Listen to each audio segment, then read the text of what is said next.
বিজনীৰ বিধায়ক কমল সিং নাৰ্জাৰীৰ বিৰুদ্ধে এজাহাৰ দাখিল কৰিছে বিজেপিয়ে। বিধায়ক কমল সিং নাৰ্জাৰীয়ে বিধায়িকা আঙ্গুলতা ডেকাৰ বিৰুদ্ধে অশালীন মন্তব্য কৰাৰ বাবে গোচৰ তৰা হৈছে। এই সন্দৰ্ভত বিধায়ক নাৰ্জাৰীৰ বিৰুদ্ধে বিজনী থানাত এজাহাৰ দাখিল কৰিছে বিজেপিয়ে। বিধায়কজনে নাৰী সমাজক অপমান কৰাৰ অভিযোগ বিজেপিৰ।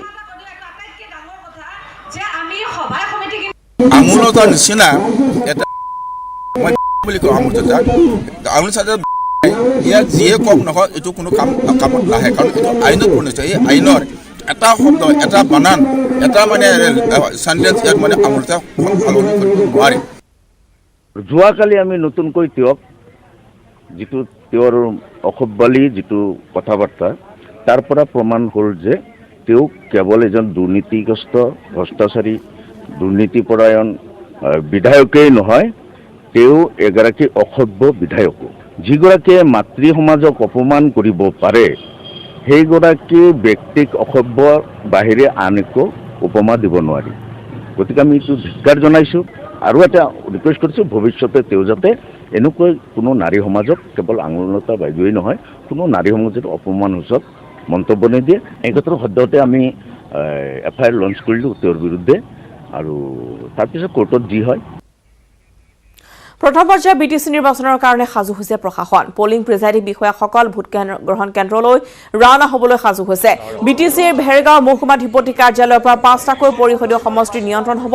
মুঠ 395 ভোট কেন্দ্ৰলৈ যাবলৈ সাজু হৈছে পলিং প্ৰিজাইডিংসকল। ভোটাৰসকল ভোট কেন্দ্ৰত প্ৰৱেশ কৰোঁতে হাত ধুই প্ৰৱেশ কৰিবলৈ চাবোন আৰু বাল্টিং যোগান ধৰিছে প্ৰশাসনে।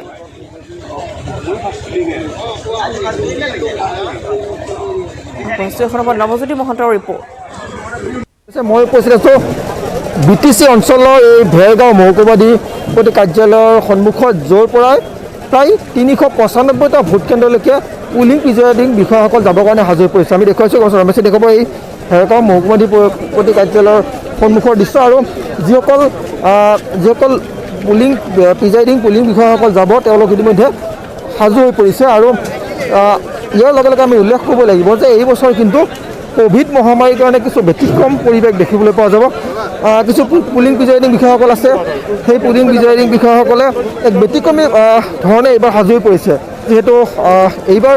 কোভিডৰ কাৰণে কৰোণা মহামাৰীৰ কাৰণে কিছু অলপ ব্যতিক্ৰম দেখিবলৈ পোৱা গৈছে। প্ৰথমবাৰৰ কাৰণে বিহাৰৰ পিছত কৰোণা মহামাৰীৰ এই নিৰ্বাচন অনুষ্ঠিত হৈছে BTADত। কি কি সামগ্ৰী আপোনালোক দিছে এইবাৰ? এনেই আমি যিমানবোৰ নিৰ্বাচন পালোঁ, 20 বছৰে চাকৰি কৰিলোঁ, বহুকেইটা নিৰ্বাচন পালোঁ, এইবাৰ অলপ ব্যতিক্ৰম পাইছোঁ আৰু ধন্যবাদ দিছোঁ স্বাস্থ্যমন্ত্ৰীক যে তেখেতে এইবাৰ নিৰ্বাচনটো নিকা সম্পূৰ্ণ কৰিবৰ কাৰণে লগতে স্বাস্থ্যৰো যত্ন ৰাখিছে কৰোণা চিটুৱেশ্যনত। আৰু তেখেতে বিশেষকৈ আমাক গ্লাভছো দিছে, লগতে মেডিচিনটো আছে অন্যবাৰৰ দৰে, লগতে ফেচ চিলো দিছে তেখেতে, তাৰপিছত চেনিটাইজাৰ দিছে, মাস্কো দিছে, হয় যথেষ্টখিনি বস্তু দিছে আৰু আমি সন্তুষ্ট আৰু আশা ৰাখিছোঁ শান্তিপূৰ্ণভাৱে আমাৰ BTC নিৰ্বাচন হৈ যাব আৰু আটাইয়ে সহযোগ কৰিব আৰু আমাৰ যি দলেই জয়লাভ নকৰক কিয় এখন ভাল সুস্থ BTC আমি গ্ৰহণ কৰিব পাৰিম। আমিও অতি উৎফুল্লিত হৈছোঁ, কাৰণ বিগত বছৰৰ দৰে এইবাৰো আমি নিৰ্বাচনৰ কাৰ্যনিৰ্বাহ কৰিবলৈ ওলাইছোঁ আৰু এইবাৰৰ প্ৰস্তুতিটো যথেষ্ট উন্নত বুলি আমি অনুভৱ কৰিছোঁ। এইকাৰণেই যে কৰোণা মহামাৰীৰ যি প্ৰস্তুতি বা আমাৰ চেনিটাইজাৰৰ ব্যৱস্থা বা মাস্কৰ ব্যৱস্থা বা অন্যান্য ঔষধ পাতি আগৰ নিচিনা ঔষধ পাতি আছেই, গতিকে এই ধৰণৰ বিষয়খিনি আমি উৎফুল্লিত হৈছোঁ আৰু উৎসাহিত হৈছোঁ আৰু আগতকৈ প্ৰস্তুতি যথেষ্ট উন্নত বুলি আমি অনুভৱ কৰিছোঁ। নিশ্চয় সকলোৱে আমি শান্তিপূৰ্ণভাৱে এই নিৰ্বাচনৰ কাৰ্য শেষ কৰাৰ আমি এটা ধাৰণা কৰিছোঁ। আমি আশা কৰিছোঁ সকলোৱে যাতে শান্তিপূৰ্ণভাৱে নিজৰ ভোটাধিকাৰ সাব্যস্ত কৰি এখন সুস্থ সবল গণতান্ত্ৰিক প্ৰক্ৰিয়া এটা অব্যাহত ৰাখে। যিসমূহ পুলিং প্ৰিজাইডিং বিষয়াসমূহ ভোট কেন্দ্ৰলৈকে যাব তেওঁলোকো ইতিমধ্যে সাজু হৈ পৰা দেখিবলৈ গৈছে। আৰু এইবাৰ যি কৰোণা মহামাৰীৰ কাৰণে কিছু নতুন সামগ্ৰী পুলিং প্ৰিজাইডিং বিষয়াসকলক লৈ যাবৰ কাৰণে প্ৰশাসনৰ ফালৰ পৰা যোগান ধৰা। মহানগৰ হোটেল গেটৱে গ্ৰেণ্ডিয়ৰৰ প্ৰাক্তন মুখ্যমন্ত্ৰী প্ৰফুল্ল কুমাৰ মহন্তৰ সংবাদমেল। আঞ্চলিক ৰাজনৈতিক শক্তিশালী কৰাৰ আহ্বান মহন্তৰ। অগপ চৰকাৰ দিনতে ৰাজ্যত সৰ্বাধিক উদ্যোগ গঢ়ি তোলাৰ কথা সোঁৱৰিলে মহন্তই। কিন্তু অগপই গঢ়া উদ্যোগ বিজেপি আমোলত এটা এটাকৈ বন্ধ হৈ যোৱাৰ অভিযোগ প্ৰাক্তন মুখ্যমন্ত্ৰীগৰাকীৰ। বিজেপি চৰকাৰ সম্পূৰ্ণৰূপে ব্যৰ্থ হোৱাৰ অভিযোগ প্ৰফুল্ল কুমাৰ মহন্তৰ। অগপৰ সহায় নাপালে বহু আসনত বিজেপিয়ে মুখ ঠেকেচা খাব বুলিও মন্তব্য কৰিলে প্ৰফুল্ল কুমাৰ মহন্তই।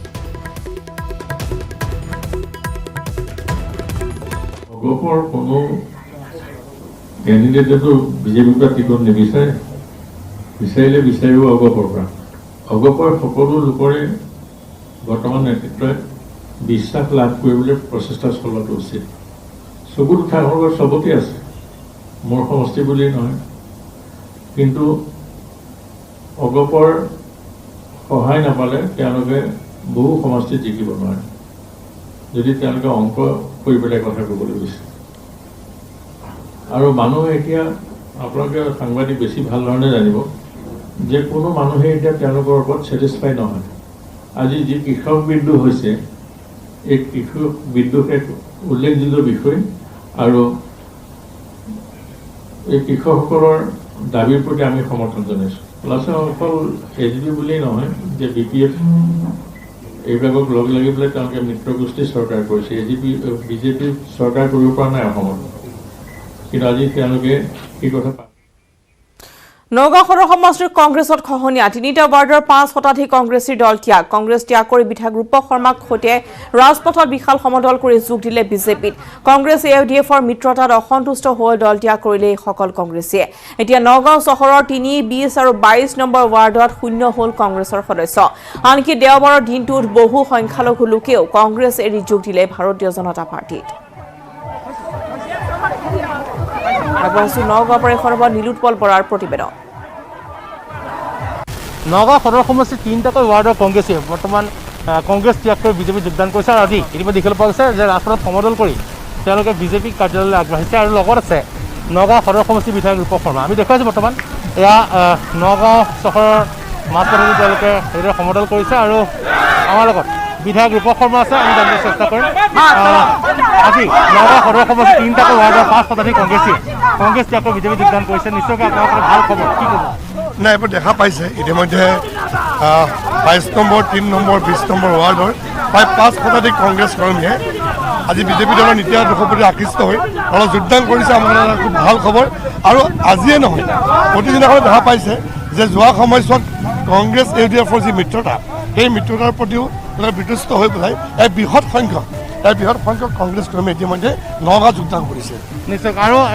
বিধানসভা নিৰ্বাচন আহি আছে কংগ্ৰেছ AUDFৰ মিত্ৰতাই কংগ্ৰেছক শক্তিশালী কৰিব বুলি কৈছে কিন্তু নগাঁৱত আজি সংখ্যালঘু জনসাধাৰণৰ কেনেকুৱা চাওক কংগ্ৰেছ AUDFৰ মিত্ৰতাৰ ফলে সংখ্যালঘু হওক সংখ্যাগুৰু হওক সকলোতে দেখা পাইছে এক বিতুষ্ট হৈছে আৰু আজি বিজেপিত যোগদান কৰিছে আজি সন্ধিয়াও আমাৰ যিটো সংখ্যালঘুৰ প্ৰধান এৰিয়া 20 নম্বৰ ৱাৰ্ডত তাতো আজি শতাধিক ব্যক্তিয়ে যোগদান কৰিব গতিকে প্ৰতিদিনে এই যিটো পৰিৱেশ হৈছে পৰিৱেশটো কংগ্ৰেছ AUDFৰ মিত্ৰতা বুলিয়ে নহয় যিখিনি উন্নয়নমূলক কাম কাজ হৈছে বিজেপিৰ দিনত আজি দেখা পাইছে ৰাইজজনে সুৰক্ষিত হৈছে আগৰ সময়ছোৱাত নগাঁৱত বিশেষকৈ মহিলাসকলে সুৰক্ষিত নাছিলে কিন্তু যোৱা 4.5 বছৰত আন্তঃগাঁথনি উন্নয়নে হওক বা ৰাইজক সুৰক্ষিত হওক সকলো আমি দিব পাৰিছোঁ আৰু ৰাইজে বিচাৰিছে যে এইখন চৰকাৰ আমাক পুনৰবাৰ লাগিব আৰু বিশেষকৈ সদৰ সমষ্টিত এক বৃহৎ ভোটত যাতে আমাৰ জয়ী হয় তাৰ কাৰণে ৰাইজে ইতিমধ্যে আমাক অংশগ্ৰহণ কৰিছে অসমৰ মিছন 1 লাখ চাওক প্ৰথম কথা হৈছে কি অসমত বিজেপি চৰকাৰ আকৌ হ'ব 100+ আমাৰ যিটো লক্ষ্য আমি সহজে উপনীত হ'ব পাৰিম আৰু নগাঁও সদৰ সমষ্টিত আমি যিটো ভোট পাইছিলোঁ অহাবাৰ আমি 1 লাখতকৈ বেছি ভোট পাম এইটো আমি সংকল্প লৈছোঁ আৰু ইতিমধ্যে নগাঁওবাসী ৰাইজে সহযোগ কৰিছে কংগ্ৰেছ বুলি নহয় ৰাইজ ওলাই আহিছে বৰ্তমান সেইটো আমাৰ কাৰণে এটা খুব ভাল ফল নিশ্চয় অলপ কি ক'ব আজি আৰু ক'বলৈ একো নাই কংগ্ৰেছ নগাঁৱত কংগ্ৰেছ ধূলিসাৎ আজি যিটো ৰাইজৰ সহযোগিতা ৰাইজৰ যিটো আগ্ৰহ বিজেপি দলৰ প্ৰতি ই প্ৰমাণ কৰে যে অনাগত দিনত কংগ্ৰেছে ইয়াত পোষ্টাৰ লগাবলৈ দেখিলে মানুহ অভাৱ হ'ব মই ইমানখিনিয়ে ক'ম আজিৰ দিনত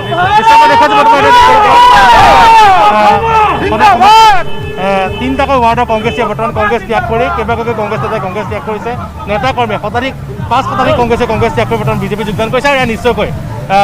বিধানসভা নিৰ্বাচনৰ পূৰ্বে বিজেপিৰ বাবে এই যোগদানৰ শক্তি বৃদ্ধি কৰাৰ এই নিশ্চয়কৈ ফল আছে আৰু দেখিবলৈ পোৱা গৈছে যে নগাঁৱত বৰ্তমান সমদল কৰি কংগ্ৰেছে এইফালে বিজেপি নিৰ্বাচনৰ পূৰ্বে এতিয়া নগাঁৱত কংগ্ৰেছত খহনীয়া আৰু খবৰ বিয়ৰি হেলেচনৰ ঘটন বনভোজ খাবলৈ গৈ মৃত্যু সাবটিলে পাঠশালাৰ এজন যুৱকে মানা বনভোজস্থলীৰ গাতে লাগি থকা বেকী নদীত নাৱৰ পৰা পৰি মৃত্যু হয় জানপাৰৰ চন্দন চৌধুৰী নামৰ যুৱকজনৰ আজি পৰিয়ালৰ সৈতে পাঠশালাৰ পৰা বনভোজ খাবলৈ গৈ আছিল মানাহ অভয়াৰণ্যলৈ ইতিমধ্যে পানীৰ পৰা উদ্ধাৰ কৰা হৈছে যুৱকজনৰ মৃতদেহ এক কৰুণ খবৰ আমি জনাওঁ মানাহ ৰাষ্ট্ৰীয় উদ্যানত অঘটন সংঘটিত হৈছে বনভোজ খাবলৈ গৈ মৃত্যু সাবটিলে পাঠশালাৰ এজন যুৱকে মানস বনভোজস্থলীৰ গাতে লাগি থকা বেকী নদীত নাৱৰ পৰা পৰি মৃত্যু হৈছে জানপাৰৰ চন্দন চৌধুৰী নামৰ যুৱকজনৰ পৰিয়ালৰ সৈতে পাঠশালাৰ পৰা বনভোজলৈ গৈছিল মানস অভয়াৰণ্যলৈ আৰু ইতিমধ্যে পানীৰ পৰা উদ্ধাৰ কৰা হৈছে যুৱকজনৰ মৃতদেহ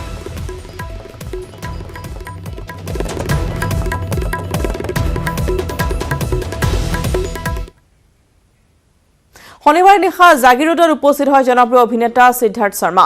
গুৰুজনাৰ অমৰ সৃষ্টি অসমীয়া ভাওনাৰ শুভ উদ্বোধন কৰি চৰকাৰক জনালে কাটৰ আহ্বান নগাঁও কাগজ কলৰ পুনৰ কাৰ্যক্ষম কৰা আহ্বান অভিনেতাগৰাকীৰ উল্লেখযোগ্য যে কাগজ কল দুৰ্যোগৰ সময়তো মাজত কাগজ কলৰ উদীয়মান সংস্কৃতি প্ৰেমী যুৱক যুৱতীয়ে কাগজ কলৰ মংগলৰ কাৰণে প্ৰদৰ্শন কৰে এখন ভাওনা ৰোহিতেশ্বৰ ধৰ্ম পৰীক্ষা নামৰ নাটখনৰ শুভ উদ্বোধন কৰে খ্যাত জনপ্ৰিয় অভিনেতা সিদ্ধাৰ্থ শৰ্মা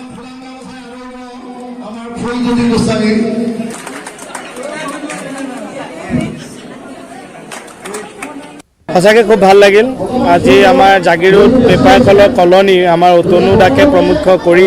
নামঘৰ পৰিচালনা সকলোকে মই শ্ৰদ্ধা জনাইছোঁ মোৰ লগত আমাৰ ৰাকেশ আহিছে মোহন আহিছে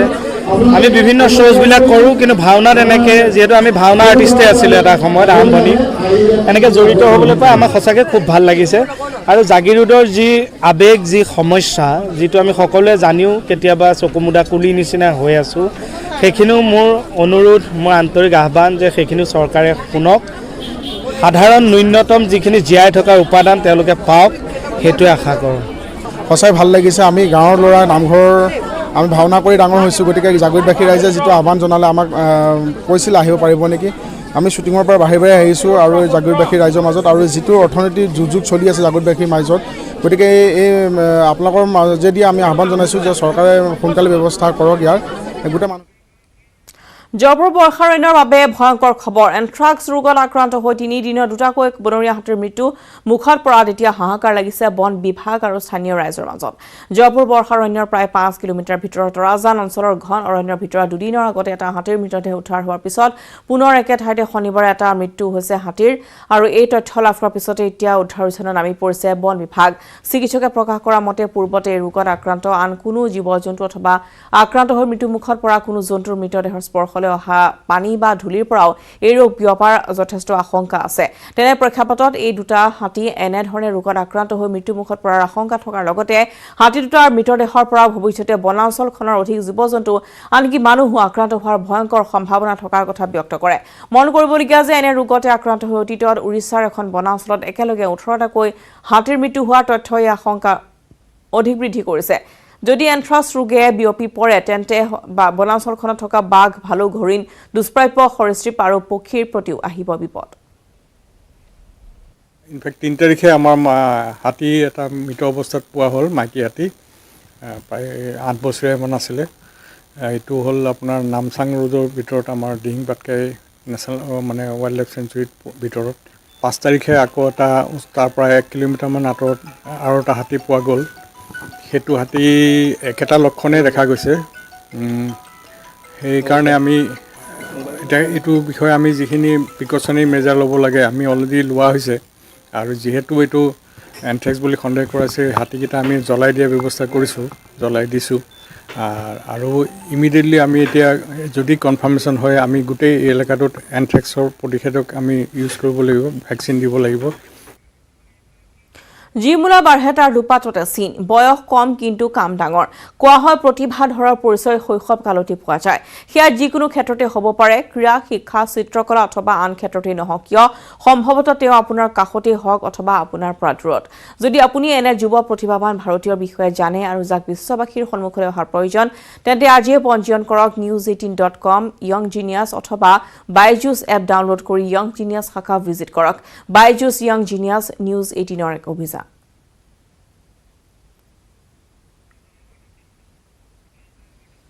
ইয়াৰ লগতে বিয়লি হেডলাইন্সৰ পৰা বিদায় লৈছো নমস্কাৰ